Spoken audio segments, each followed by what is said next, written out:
everyone, and welcome to episode 15 of the Luna's Galaxy podcast. My name is Emmy, but you can also call me Luna, and I'll be the host of this show. The Luna's Galaxy podcast goes live on Apple Podcasts, Spotify, YouTube, and other podcast services on Tuesday every 2 weeks. For this episode, we have 4 segments. Oh my god, it's been a while. At least it feels like it's been a while. We have gaming news, what I've been playing, questions, and a topic of the show. Originally, this was going to be a part of the news segment, but because there is so much news about the Somnium Files nirvanaA initiative, I figured I would make it its own topic of the show. So I will be covering some of the news in the news segment. But because there is so much, and I kind of want to go more in depth about like the trailer and some of the information that came out that might be a bit spoilery, I'm going to avoid spoilers as much as I can. But I might reference a bit of stuff from the first the Somnium Files. But yeah, I won't spoil it. So if you do want to listen, I promise I won't spoil the first game. But I will kind of talk about some of the characters and etc. etc. But yeah, I'll be talking about my thoughts on the Somnium Files nirvanaA initiative trailer. That's kind of our topic of the show. There was also a few interviews that came out about it, so we're going to go through all of that because I'm very excited. There are very few games where I would make one trailer and like 2 interviews an entire topic of the show, but I'm sure we all know how much I like the Somnium Files and just Uchikoshi games in general, so yeah, I'm very excited to talk more about this, so let's get into it. But before we get started, if you would like to leave a 5-star review on Apple Podcasts for the Luna's Galaxy podcast, I'd very much appreciate it, and you can now do it on Spotify as well. So if you listen on Spotify, be sure to do that. I really, really appreciate it. XOXO Gossip Girl. But anyway, let's get into the gaming news. So Kingdom Hearts 20th anniversary is coming up late March. And we got an announcement maybe 2 weeks ago. I think it was like the day that last episode came out. I don't know. Anyway, a while ago, we found out that there's going to be a Kingdom Hearts 20th anniversary event on April 10th. I believe it's in Japan. And what they said was that there's going to be a mini concert, a chat and Q&A with the development team, an exhibition, and much more. And that a video of the event will be made available at a later date. So I'm assuming we're going to get some announcements here. I think it'd be kind of weird if we didn't. Obviously, I can't go to the in-person thing. I do think it's weird that it's a video of the event being made available at a later date and not like a live stream. I would assume at least some of it would have been live streamed, but I don't know. I'm sure we'll probably get some announcements that we can look forward to. Yeah, that's there's something coming up. There's Kingdom Hearts 20th anniversary news, hopefully coming up. And another Kingdom Hearts story, the Kingdom Hearts Switch ports that are cloud versions. There's a demo that came out that you can check them out on the Switch eShop thing, and they were not received well. So if you know anything about cloud gaming, you will know that a lot of people have issues with it. And I think I might have talked about this on the podcast before when they first announced that the Switch ports are going to be cloud versions only. And so basically the demo exists just so that you can find out if with your internet connection that these games will be able to run properly and not be fucked up, basically. And so even though I know I'm not going to buy these cloud versions because I think it's just really shitty, I checked out the demo because I was curious. I was like, I want to know how it'll run on my Switch with my internet. And it wasn't terrible. It wasn't good either, but I thought it would be a lot worse. Like, the bar was very low for me. So honestly, I was surprised that it ran at all. There were some times where it was not HD, it was not, it would kind of get blurry for a second, or it would lag a bit, but it wasn't too bad. I thought it would be there would be a lot of input lag, but I didn't notice it that much, but it's still not good. I still would not recommend this to anyone, unless it's your only way to play the Kingdom Hearts series. But even then, at this point, I would say to wait just in case they end up doing native ports of Kingdom Hearts on Switch, because it is possible, even though I don't think they're going to do it, but Yeah, a lot of people, a lot of people tried them out and they were bad. So yeah, that was a fun experiment I did. And I honestly, I was surprised. I thought my internet was a lot worse than it actually is. So that was like a pleasant surprise that came out of all this, but yeah, I wouldn't I wouldn't recommend. They're releasing on February 10th this year, but yeah, I'm really curious to see what's gonna happen. Like, I feel like Square Enix is gonna see this and they're gonna be like, oh, I guess no one wants to play Kingdom Hearts on Switch, and just completely ignore the fact that it's because they're cloud versions. Because I've said this before, but to me, the whole point of having Kingdom Hearts on Switch is so that I can play it portably, and I can't do that with the cloud version, so it defeats the whole purpose. Like, I already have Kingdom Hearts on, like, my home consoles, like my PS4, my PS3. I have it on PC. I'm sure if I had an Xbox, I would have it on there too. But, like, the whole reason, the whole appeal of a Switch is that I could play Kingdom Hearts anywhere. You know, I don't have to be home to do it, and the fact that they're cloud versions completely takes that away. And so I honestly, I don't think this is going to sell well at all. And honestly, I don't want to say it, but like, I hope it flops. I don't want Square Enix to think this is a good idea or to think that they can make money off of it.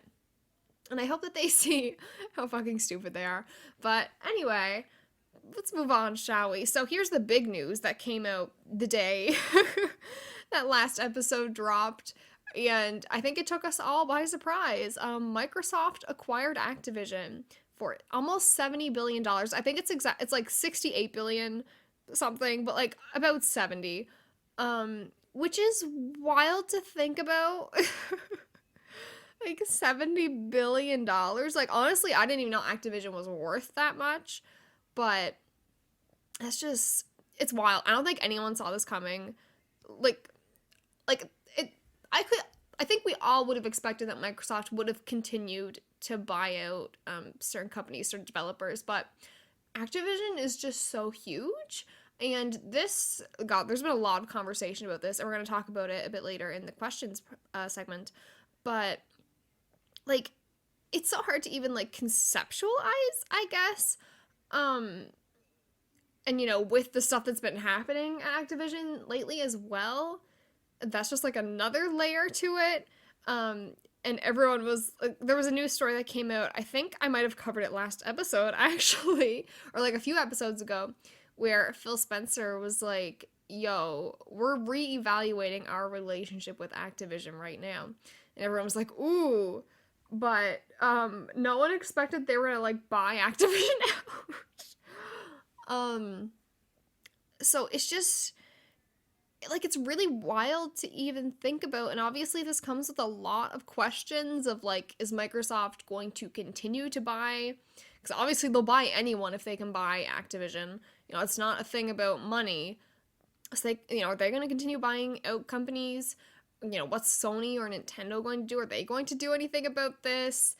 What does this mean for Activision? What does this mean for Microsoft? What does this mean for everyone? Like, there's so much to unpack, and I feel like we are never going to know how this is all going to shake out for a very long time. Like, I think we're going to be seeing, like, we're going to have to be keeping our eyes on this for like years. It's wild.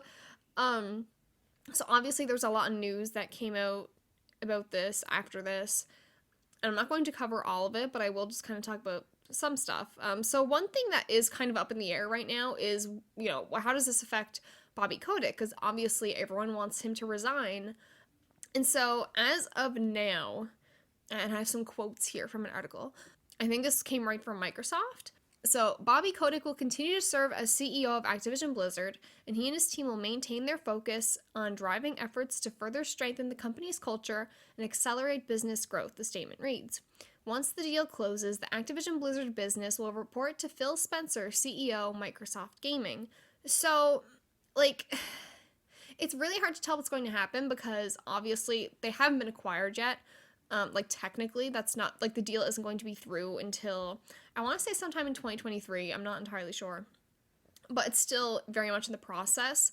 So, right now, obviously, Bobby Kotick kind of has to stay there. Maybe not has to, but, like, Phil Spencer still, I don't think he has that power to be like, bye, Bobby. Like, I don't think, like, that would make sense right now. But I do think it brings up this interesting question of when this deal does go through, when it is like finalized, when it's set in stone, when, they reach like that date or whatever. Is Bobby immediately getting the boot, or like how's this going to shake out? Is he just going to report to Phil? Like, there's so much that we don't know right now, and it's a lot to unpack. And I remember when this news dropped, I was just like eating my breakfast on a Tuesday morning, and I was just scrolling through Twitter, and I saw it started off as like a rumor that this was going to happen, and then literally like 5 minutes later, Microsoft had tweeted out that they had acquired like Activision. So like it didn't even have enough time to set in as a rumor that like this could happen. It just it was an interesting Tuesday, to say the least. So yeah, and we'll talk more about this in the question segment, because I did ask you guys what you thought about this. So I'm not going to talk about too much of my other questions here, but I will later if you want to find out what I think about some of this, and also what you guys think. So our next news story is that Final Fantasy VII Remake was in Italy, and if you know, you know. But there was some sort of government meeting in Italy. It was like online, and somehow Tifa showed up there, but it was not official Tifa. It was Tifa porn, and yeah, just Tifa getting her back blown out in a government meeting, and like they kept it on screen for like an alarming amount of time. But anyway, I just thought was funny. Just some fun things happening in Italy. Moving on. Like I said earlier, we got a lot of the Somnium Files nirvanaA initiative news. So obviously the big news is that we got a new trailer, and this new trailer had a release date. So the Somnium Files nirvanaA initiative is releasing on June 24th, 2022, which is very exciting for me, because I was worried, because it was the release window they had was like spring 2022. And I was nervous because I was like, what if it comes out during a time where I'm like really busy with school? But now I know I'm going to be graduated at that point. So like I'm very excited that, hopefully I'll have some free time to really delve into the Somnium Files nirvanaA initiative. But yeah, we'll talk more about this in the topic of the show part, because there's a lot to unpack. But the gist of it is that there was a new trailer, and it's releasing June 24th, which is very, very exciting. Then our next news, that Square Enix is hosting a Final Fantasy VII 25th anniversary broadcast on January 31st.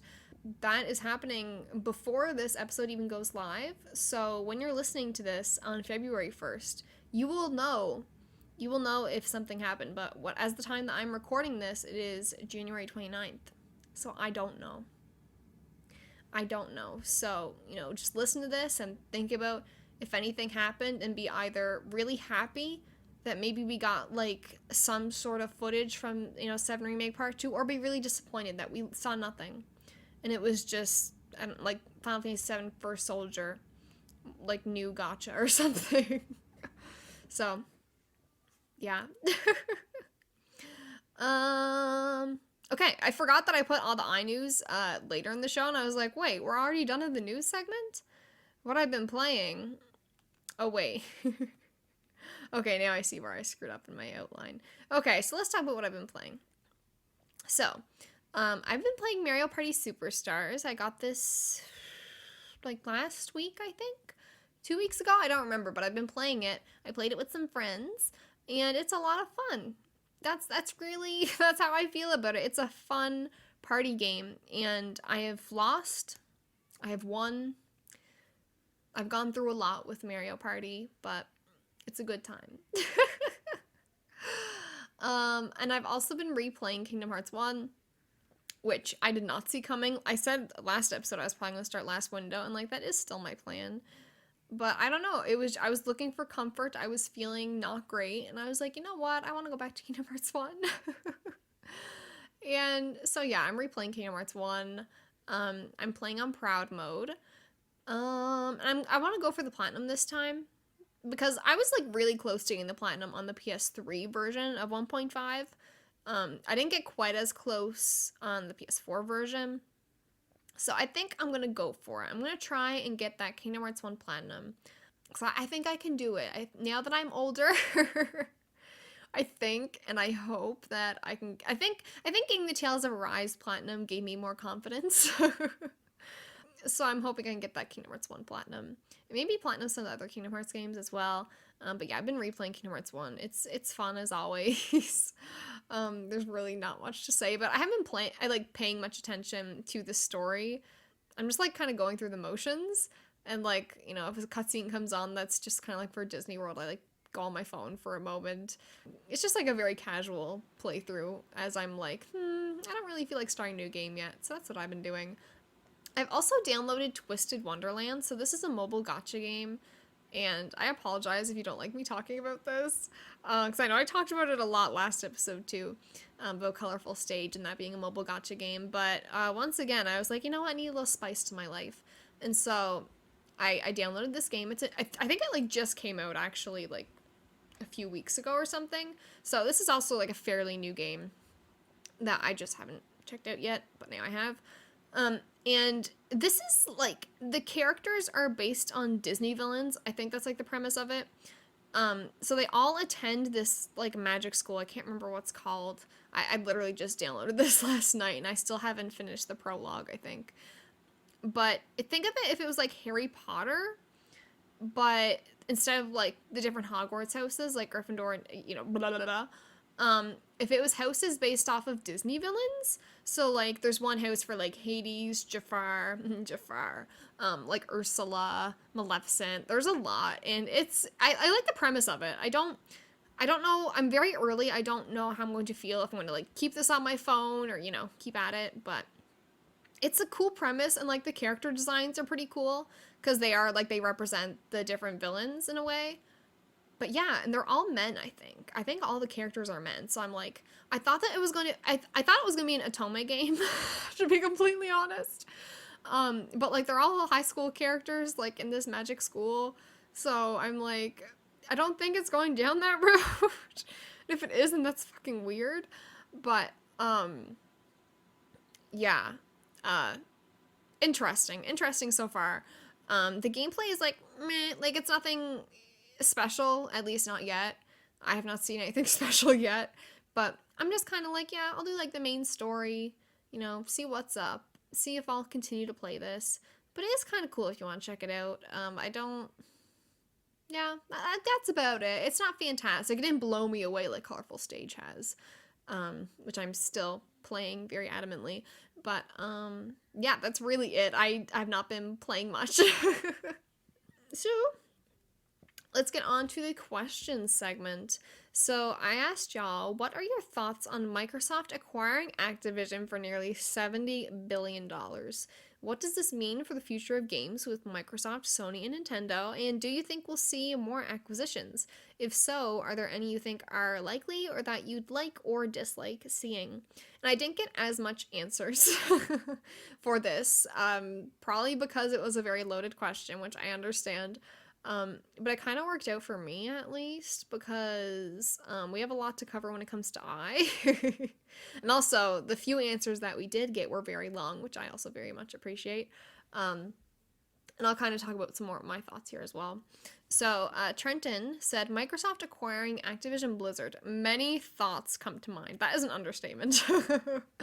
First is, how much was it? Because hearing of this monumental deal made Nvidia's proposed $40 billion acquisition of ARM seem minor. And those guys make processors and can change how tech operates. I think this means the culture can begin to turn around once they are part of Microsoft gaming. Bobby will still get paid from the deal, however, I doubt his life will be easygoing from now on. It won't last long, and I think that overall, the sooner it is approved, the better.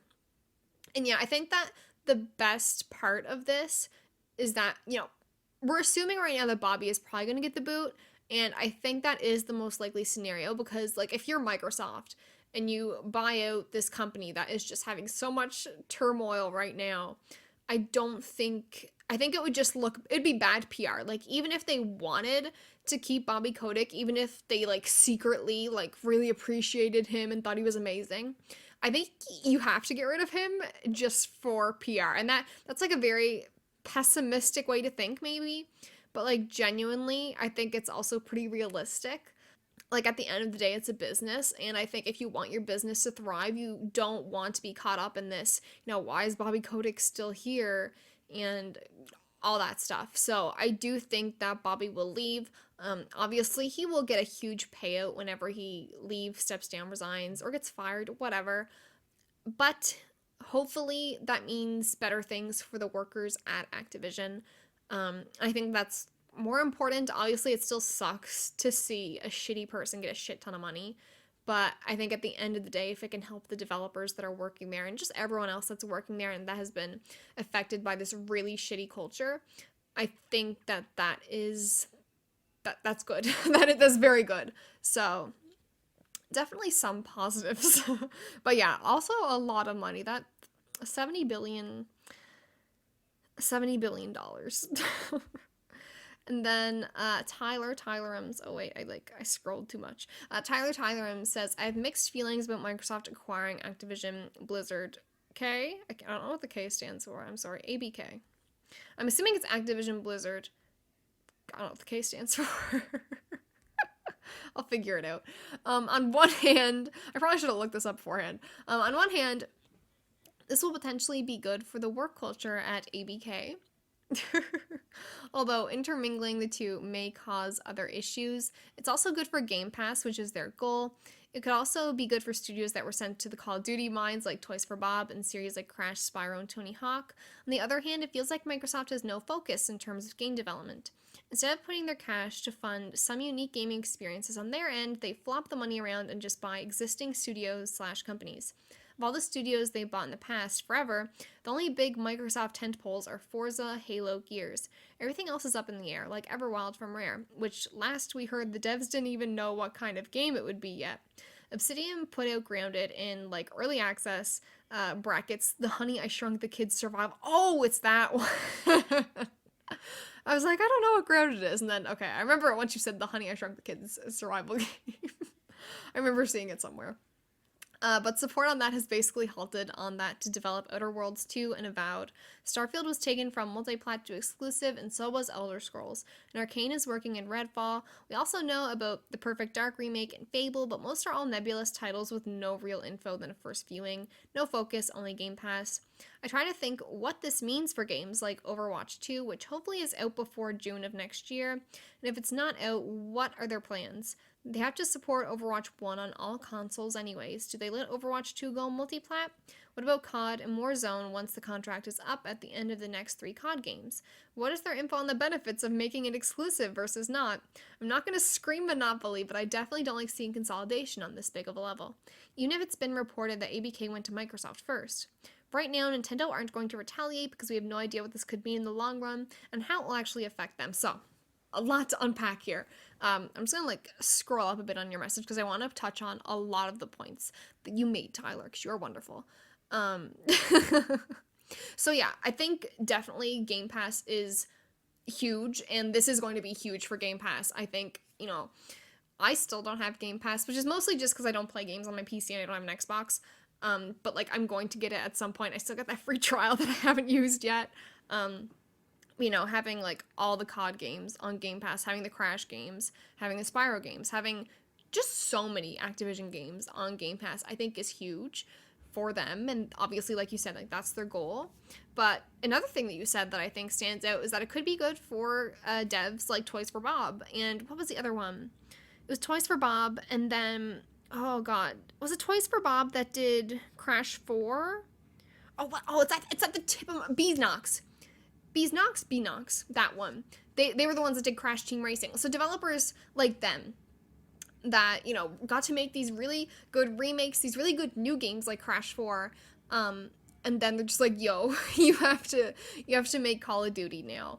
And, I get it, Call of Duty is huge, but we still want that creativity. We still want just like other franchises, even if it is just like a cash grab. Like, even if Crash 4 at the end of the day was just a cash grab of like, oh, Crash is doing good right now, let's make some money.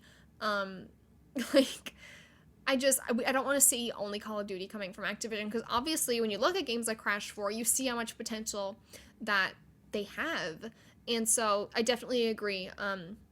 I really hope we see a new Spyro game, because as much as I loved Crash 4, I think a new Spyro game could be like on that same level, if not maybe even a bit better. I don't know.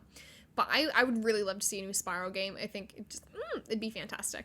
But yeah, I definitely think, because I don't know. I hope it ends up being that way, because obviously we don't know yet. Maybe Phil is just like, yo, we just want COD. We just want that good Call of Duty money. But he doesn't strike me as that type of person. So I don't know. But I do think that from what I have gathered and from the way that I perceive it, that is the likely outcome. That you will see more Activision games that are not just Call of Duty, which would be fantastic. But also, I completely agree with you when it comes to Microsoft having no focus, or just buying out these companies, and how like this is in stark contrast to like whenever Nintendo or PlayStation/Sony acquire a game developer, it's because they've worked with them very closely in the past. At least everything that I have seen has worked that way when they acquire studios. You look at PlayStation acquiring, oh my god, what was it? Housemarque? Is it Housemarque? I think it is. Insomniac. There was another one that I was just thinking of. Bluepoint. They've done these games together. They've done exclusive games together for years. You look at Insomniac, like they might have well have been a Sony like first party for all the Ratchet and Clank exclusives that they put out for Spider-Man, for all of that. Like they were basically already only developing games for PlayStation, and it wasn't affecting anyone else really. It felt like, okay, we want to help you make even better games than we already have. And same with Nintendo. I can't think of many Nintendo acquisitions at the top of my head. But I do know that I think there has been at least a few. Like I'm trying to think of like the Xenoblade games. I think the developers of that might have, I don't know exactly. But at least with PlayStation, which I do have more knowledge of, anytime they've acquired a studio, it has been someone that was almost exclusively working with them anyway, or that had at least worked on exclusives with them. Even if, not all of their games were exclusive on PlayStation already, a lot of them were, and they were working very closely. And so it just kind of almost felt like a natural progression, whereas with Microsoft buying out Bethesda and now Activision, it's a lot different. It is so different because they have been multi-platform, like all their games forever, kind of, unless there was, exclusivity contracts that were like timed. I don't know much about Call of Duty and whatever deals they had with PlayStation, if it was exclusive to PlayStation or if it was like timed exclusive, just extra content. I don't remember exactly, but there has been stuff like that. But like, it is so weird to think about, and it feels like PlayStation wants to make existing developers strive for better. Like they want to help them out, make really good games together, whereas with Microsoft it's almost like we're just gonna throw a shit ton of money at you. And now the games that would have been multi-platform are just going to be on Xbox now. At least that's kind of what we're all thinking. But yeah, it does feel kind of unfocused. It's a huge contrast, I think, to what like PlayStation has done with buying whatever studios they get. Is very different. What else did you say here? Was that all I wanted to touch on? I can't remember. Oh, and actually, about Call of Duty, there was an article that came out that basically said that there will be more Call of Duty games on PlayStation for the next couple years, which I think you did say. After that, we still don't know what's going to be like yet, so we'll see. I'm curious to see how that'll pan out. There's been a lot of speculation about that for sure, because Call of Duty is huge. Even though we don't really talk about it, it is obviously one of the most popular games, basically, in existence, so yeah. And then about the Monopoly bit, like, it makes me worried because even though I don't think we're technically like at a monopoly right now, I think that if PlayStation looks at this and they're like, oh shit, we have to start acquiring people, or if Nintendo does that, I don't think Nintendo would, but you know, if this does cause enough concern that we start to see more companies getting acquired, I think that's scary because I think that with a deal as big as this, it's kind of like all bets are out the window, like anything could happen now. So, I don't know. I don't know how that's gonna go.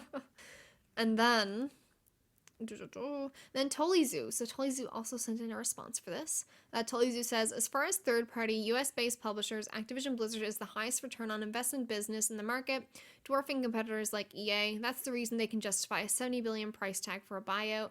The recent litigations against them are creating a human resources nightmare, which may have triggered an internal death spiral in the company that they are seeking to remedy with the acquisition while keeping stock prices high. Agreed. Skipping the question about if we will see more mergers and acquisitions, the FTC chair, Lina Khan, I'm sorry, is working for higher oversight in these types of deals. We have actually had a relatively high rate of mergers and acquisitions over the last 2 decades, so it is about time for them to slow down as more regulations and oversight are ruled appropriate. Interesting. And Tolizu also had a link in here if y'all want to check it out. It's in the Discord if you want to look at it in the podcast channel.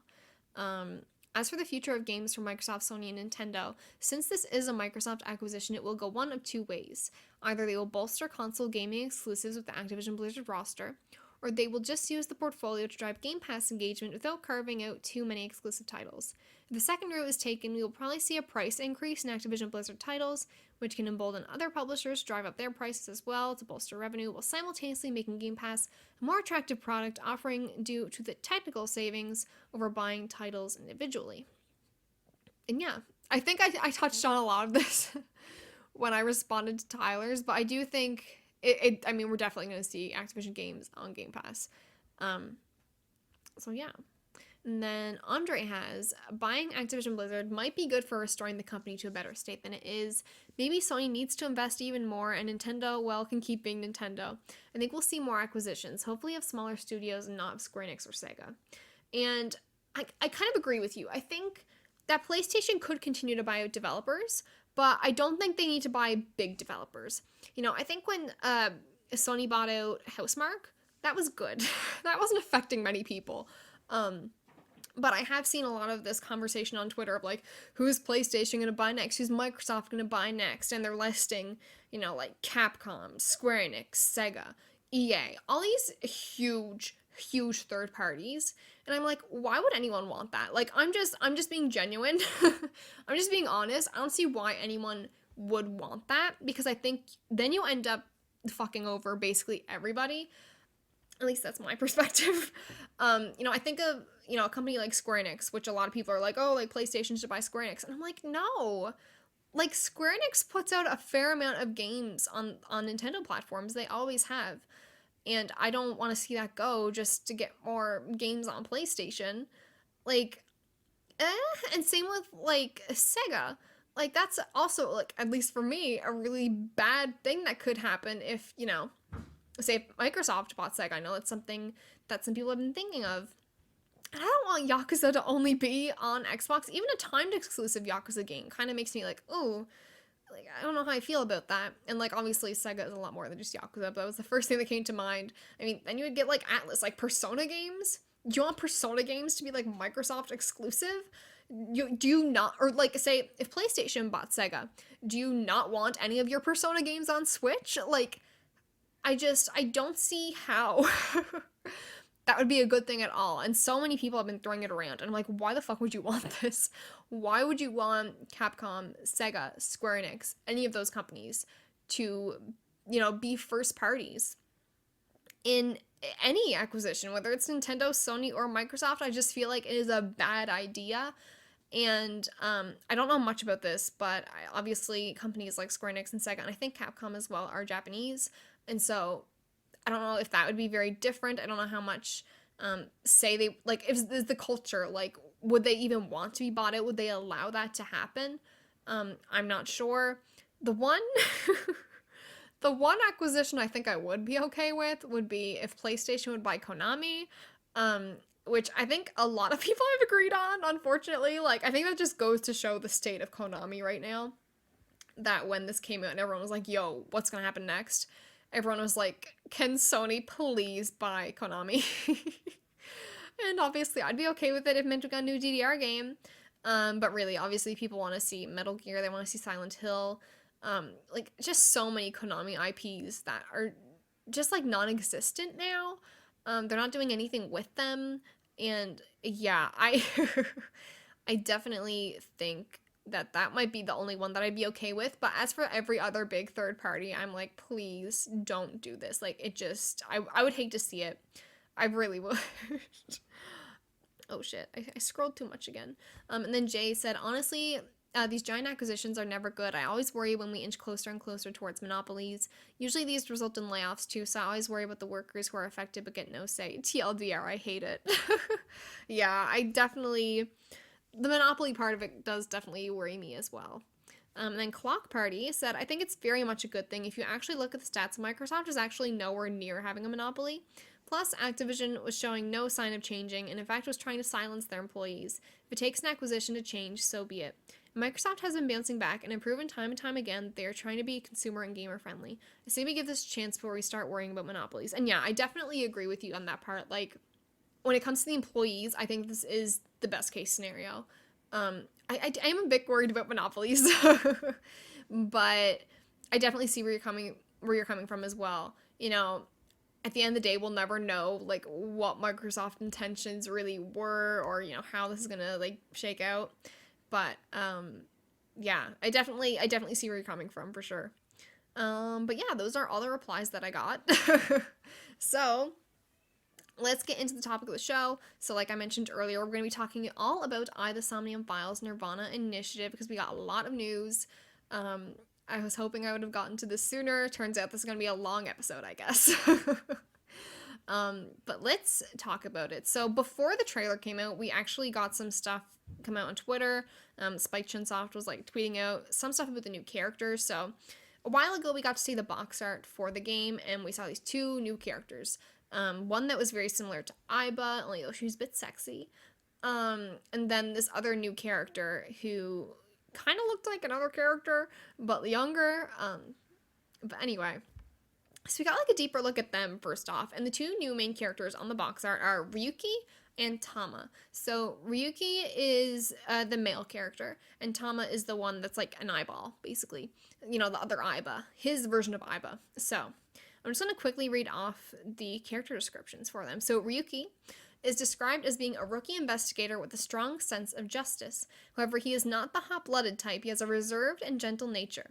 He's a well-educated man. Unfortunately, both his parents and his brother have passed away. ...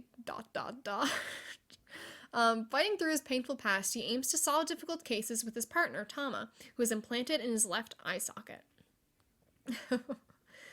I'm curious about his parents and his brother. I'm like, okay, interesting. We have some sad backstory. Then Tama, her description is very fun. So Tama, like Aiba, she is an eyeball equipped with an advanced artificial intelligence. She's usually found in Ryuki's left eye socket and supports him in his work. She has a motherly quality to her, mommy, being both stern and kind, although she is 90% stern. She inspires Ryuki by whipping his ass into shape.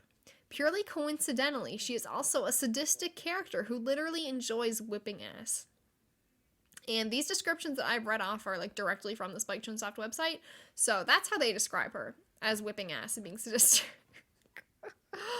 So that's it. If you haven't seen the character design for Tama yet, please look her up.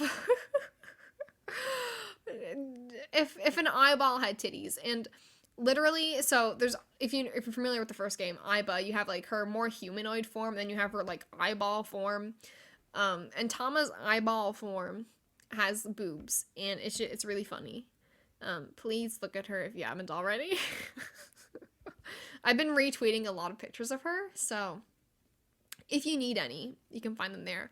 But let's talk about the trailer. So the trailer came out a few days ago now.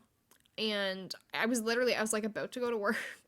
And then I was just scrolling through Twitter, and Spike Chunsoft tweeted out a trailer, and I was like, what the fuck?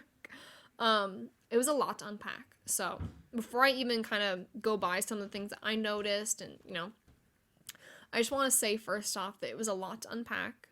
I feel like I know less about the game now than I did before. There's so much that I don't understand. Like, I have no idea what's happening, but let's talk about it. So, one of the first things that stood out to me in the trailer was that we actually see Iris, because a lot of people had been like, oh, what is happening here? Because, like, a lot of returning characters weren't on the box art of the game, so, like, Iris, Oda, I don't think Boss was on the cover either. So, characters like that were not on the box art, and everyone was kind of like, oh, what happened here? Like, what's going on? Where did these characters go? But Iris, we do see her in a flashback, although I will say, it looks to be a flashback. It doesn't seem to be in the present time, because we see Iris and then we see Mizuki.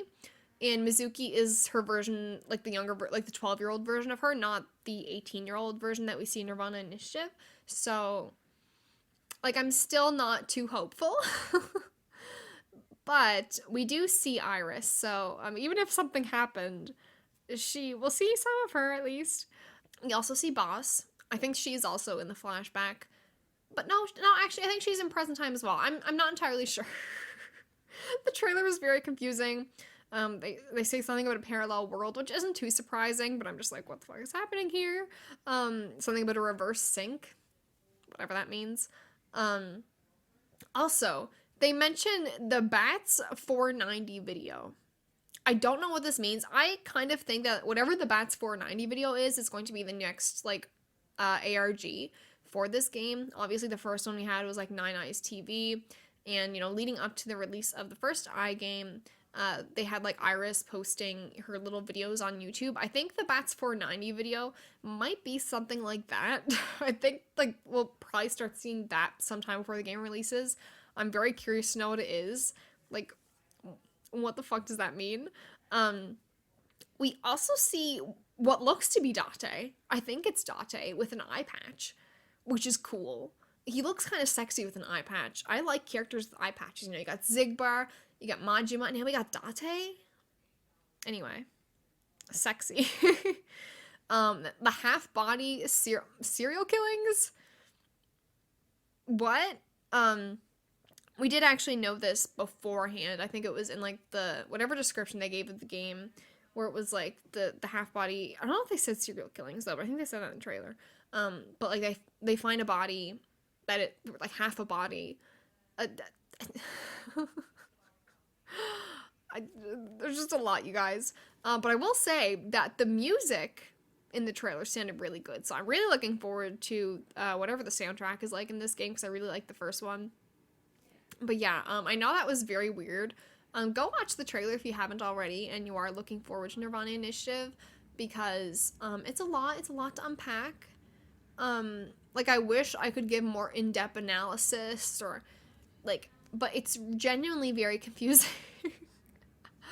It is very confusing. It's not very coherent, I guess. And that might sound like a bad thing, but I think it is a good thing when it comes to Uchikoshi games. Like, I don't want to know what's happening, at least not yet. Like, it'll make sense later. But anyway, it was a good trailer. I really liked it. I still feel like I need to know more, but yeah, go watch it if you haven't already.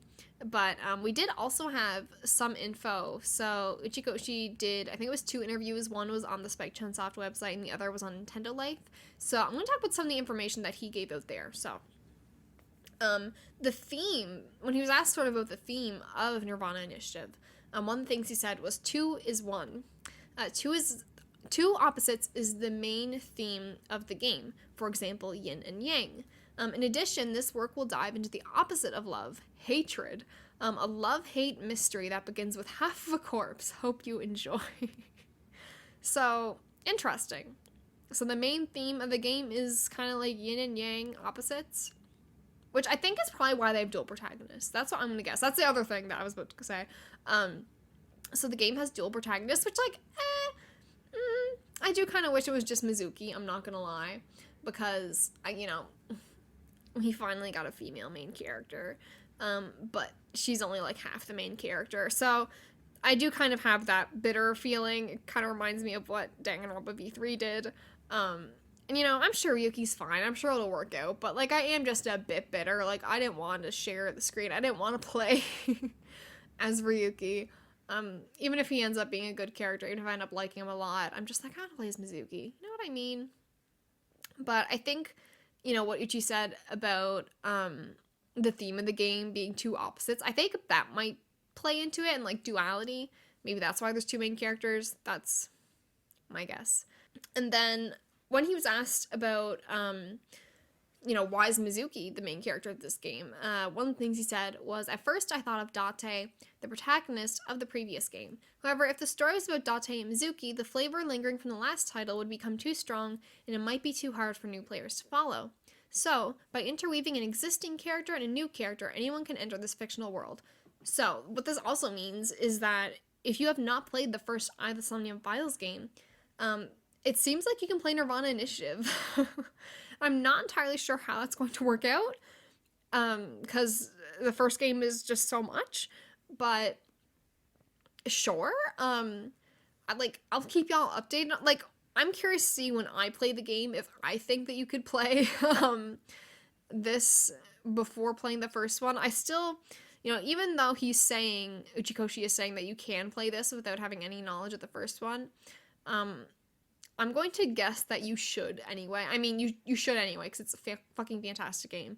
But I just think it's interesting that apparently you can play this one first. It's just interesting. So we do have some confirmations of some characters that are going to be coming back. So we have confirmation about Date, Iris, Oda, Mama, and Moma. I don't know who Moma is. I want to Google Moma. Who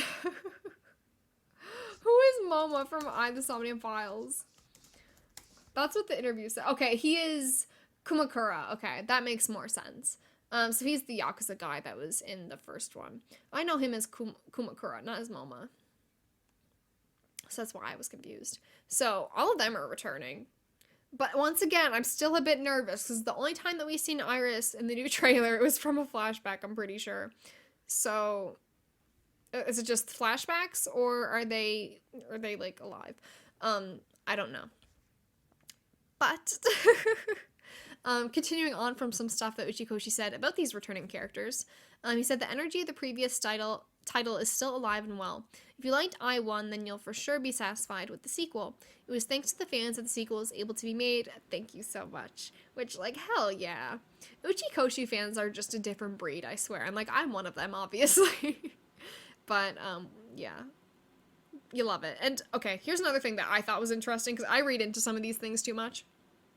So, he said, and this is in quotes here, Zero Escape fans will definitely love it. And maybe I'm just reading too much into this. Like, maybe he's just saying, Zero Escape fans like the first game. Maybe you'll like this game too. We share some similar things. Like, I put in some similar stuff in all my games, which is true.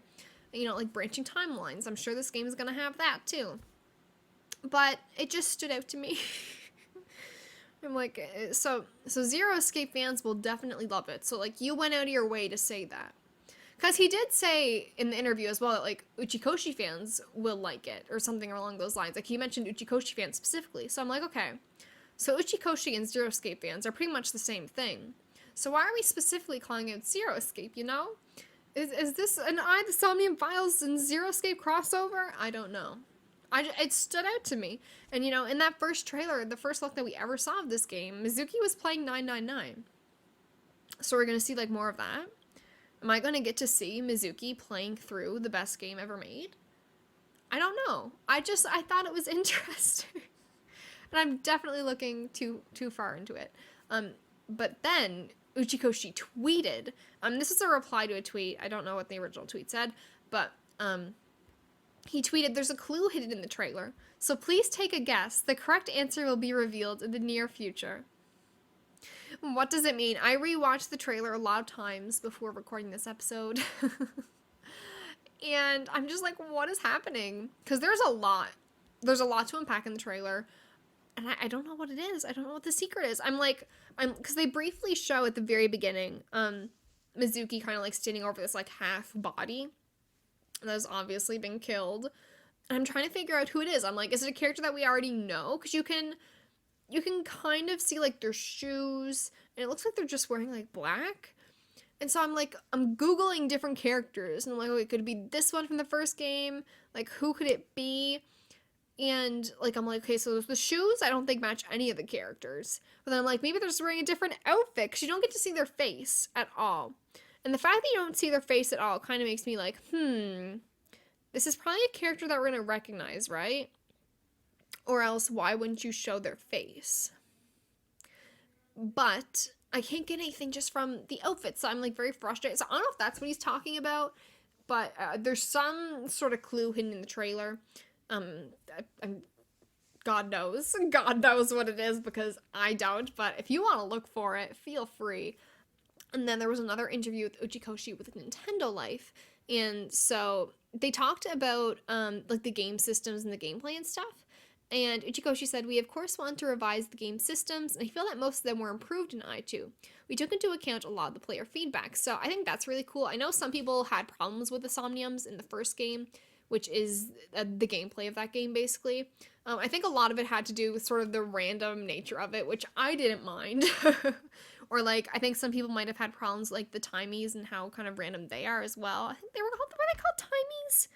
I feel like that sounds really silly. I don't remember, but the time things. Anyway. So it looks like the gameplay is going to be better. Hopefully, fingers crossed. Uchi says that it is improved. So that's good to hear. Another thing, so when talking about Mizuki, Uchikoshi said a huge incident changed her life, which, I mean, I think we can infer already just because she no longer has an eyeball. Like, she lost an eye to get eyeball, and that doesn't happen in the first game. I don't know if you would consider that a spoiler or not, but like, Mizuki doesn't lose her eye in the first game. So, like, something happened in between then and the timeline of this game, obviously, she lost her fucking eye. So, like, a huge incident changed her life. We don't know what it is. So many questions. Okay, this is a funny one. So, the interviewer asked Uchi, can you talk a little bit about your writing process? How do you approach a project like this? And what tools do you use to write the story in the initial stages? And Uchikoshi gave a very Uchikoshi answer for this. And it's not really news, I just thought it was funny. Because I feel like I can relate to Uchikoshi sometimes. And so he said, first, I think about the main theme, which will be the core of the story. Then, I think about big, juicy melons, shake that distraction off, and get to conceptualizing the storyline and the main gimmick or twist. My heart then prances off toward thoughts of nice, round coconuts. And then I blow away those impure thoughts and start setting up characters' backgrounds and the central drama.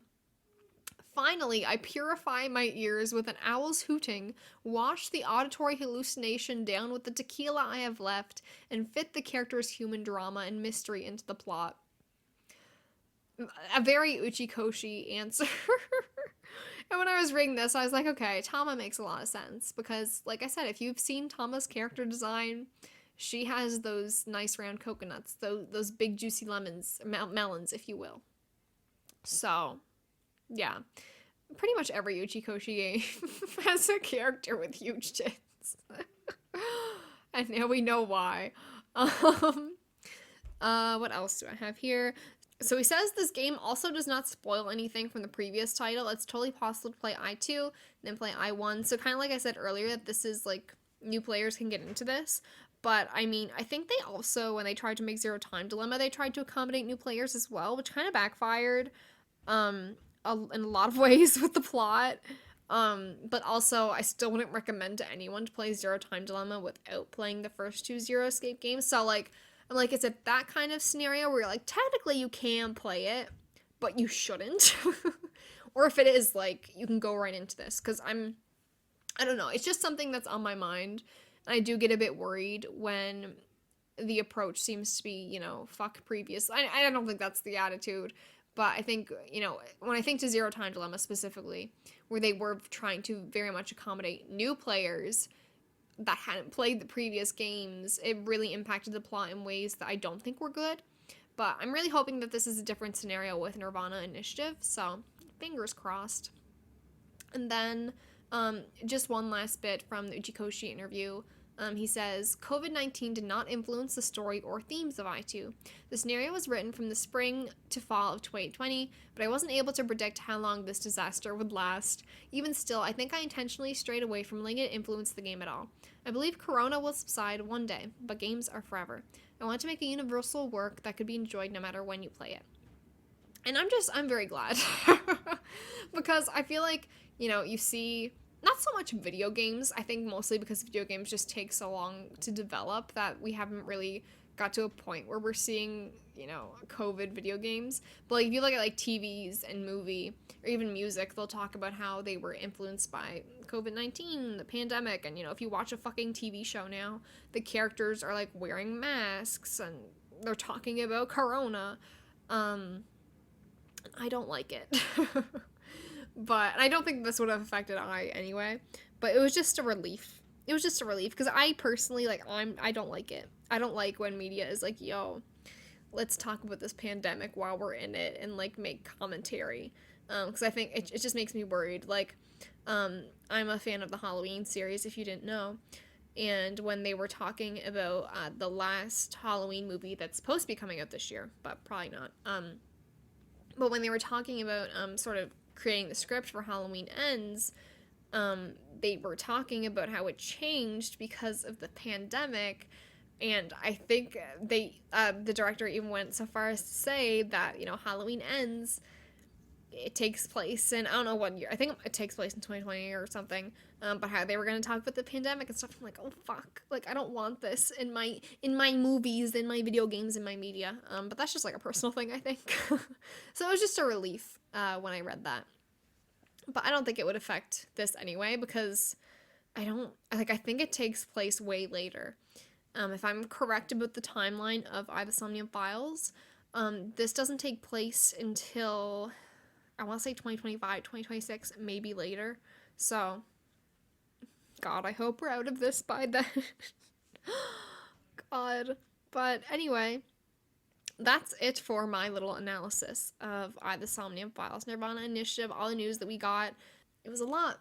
It was a lot to unpack, and I'm really looking forward to, hearing and learning more about this in the next few months. I assume we'll probably get at least one more trailer, probably two at some point. But yeah, I'm very, I'm very excited, and I love getting all this news. But yeah, that's it from me. So, thank you so much for listening to Luna's Galaxy podcast. If you enjoyed this episode, please feel free to like, comment, and subscribe on YouTube or leave a review on Apple Podcasts. And I will be back on Tuesday, February 15th for the next episode, where we'll be discussing who knows what. If you want to be a part of the Luna's Galaxy community, you can join our Discord server, and the link is in the description. You can also keep up with me on Twitter, Instagram, or Twitch, where I'm at EmiLunaGames. I hope you all have a wonderful day, and I will see you next time. Bye-bye.